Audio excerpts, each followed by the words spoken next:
Yes, it's true. Our mother has seen hell, purgatory. She has seen the judgment of souls. But where do I start? Perhaps one could say that everything started at sea, when she was still in her mother's womb, and her mother was returning from a pilgrimage to Ireland. There, God's hand was manifested.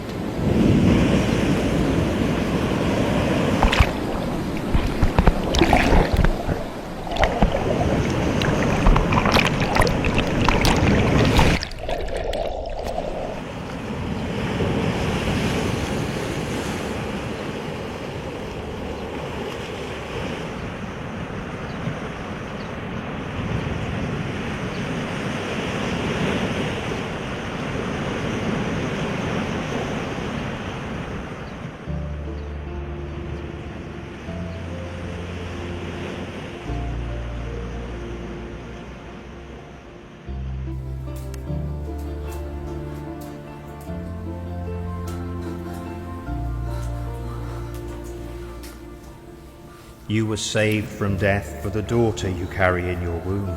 Thus raise her in the love of God, since she was given to you by God.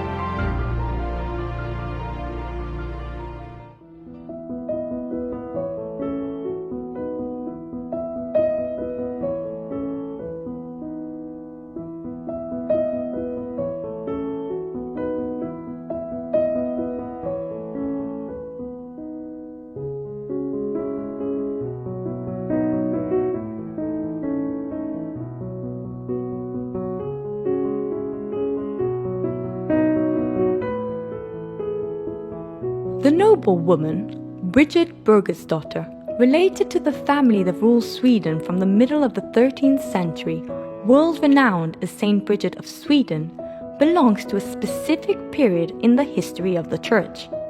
A period in which the prophetic voices of women rise in all of Europe. Voices that carry messages for humanity. Lay women, consecrated women, mothers, daughters, aristocratic poor. In the uniqueness of their state, they all share a direct relationship with God and the word from above to be communicated and become part of history.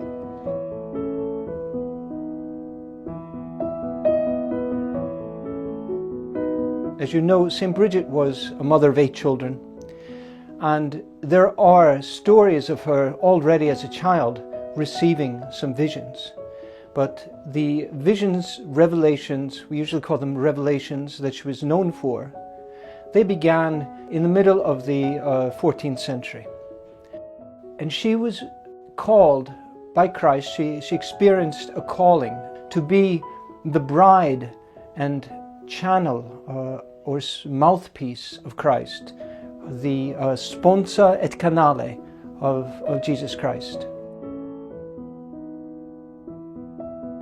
You are at the Swedish History Museum, and our medieval collections are characterized by, in particular, the rich polychrome sculpture from both the early medieval period, which is 12th, 13th century, and also the late medieval period.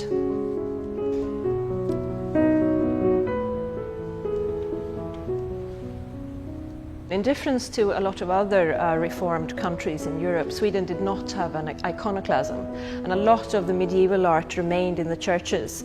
And it's not until perhaps the 17th, 18th and 19th century that church art really changed and became more in accordance with Lutheran teachings.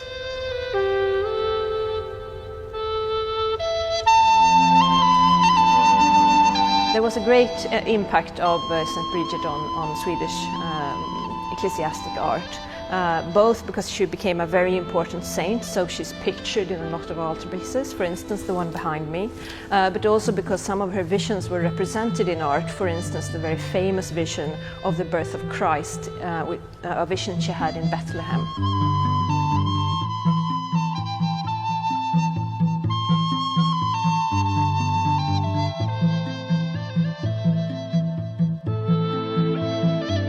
We could say that at the moment that Saint Bridget appears in Swedish history, the medieval church had come to its full development.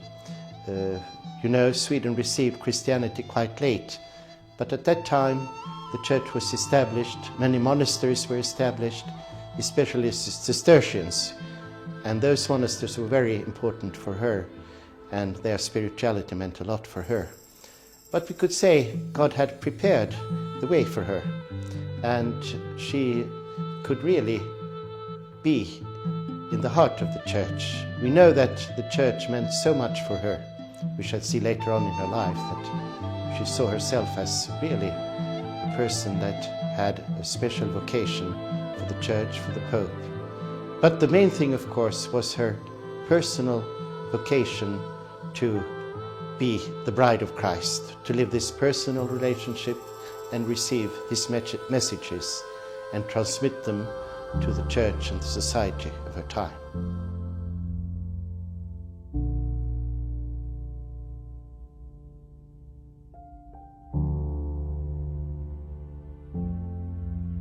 Bridget, courage.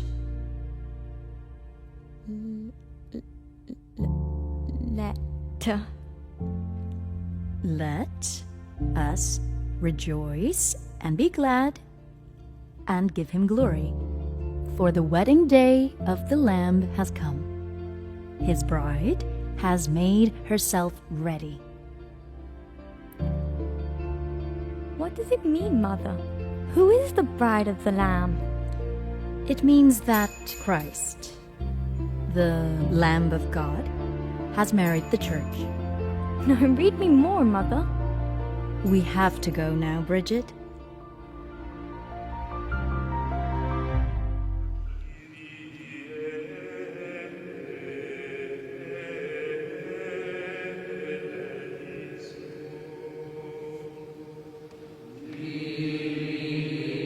Oh, my Lord, who did this to you? Those who despise and forget my love.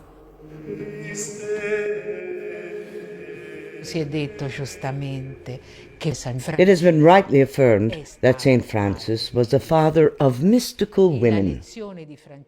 His lesson, his legacy, was received by these medieval mystics as God is love. Thus God inhabits the heart of man and transforms it. In the heart of man, God awaits, not only to be contemplated, the monastic contemplatio, but also awaits to be loved really. Because there is an abyss between man and God. Indeed, they're not of comparable size, but love overcomes every obstacle. With the passing of the years, that wonderful voice, heard in a dream by the mother, that prophecy, didn't seem like it would develop.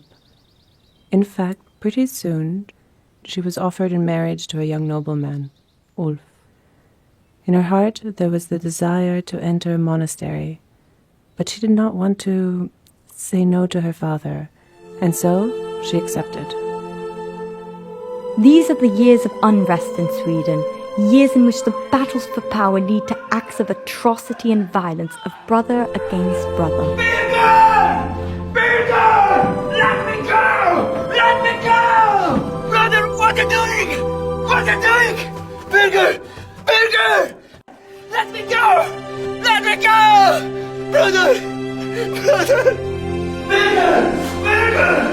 The life of your brothers for the kingdom! Birger!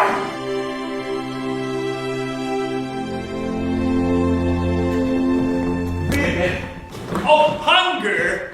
He let them die of hunger. He let his own brothers die of hunger like dogs. He deceived them. He invited them to his castle, pretending he wanted to reconcile with them for Christmas. We can't stay without doing anything. We have to act promptly. The situation is not simple. King Birger must definitively be dethroned. We cannot agree to keep him on a throne stained with the blood of his brothers. But how? And most importantly, the true question is, who can become King of Sweden? There is no one who can silence every voice. Ulf. Your wife. Bridget, I'm sure your support won't fail. A throne stained by innocent blood can't be washed away by other blood. You are a righteous judge, but trust in the Lord for what you intend to do. He will know how to guide you.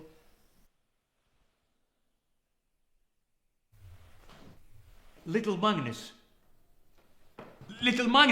he is your cousin. A child king will without a doubt be better than a killer king. But the responsibility of whomever will be at his side will be that much greater.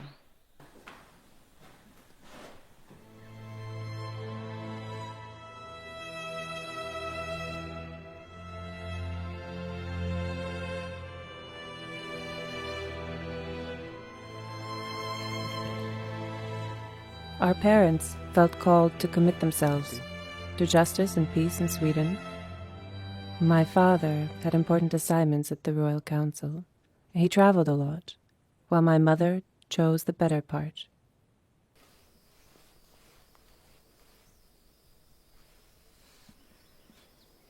O Jesus Christ, eternal sweetness to those who love you, joy surpassing all joy and all desire, salvation and hope of all sinners who have proved that you have no greater desire than to be among men, even assuming human nature at the fullness of time for the love of men.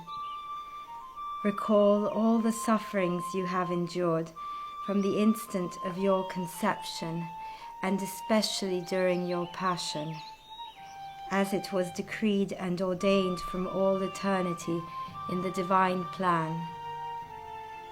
Remember, O Lord, that during the Last Supper with your disciples, having washed their feet, you gave them your most precious body and blood.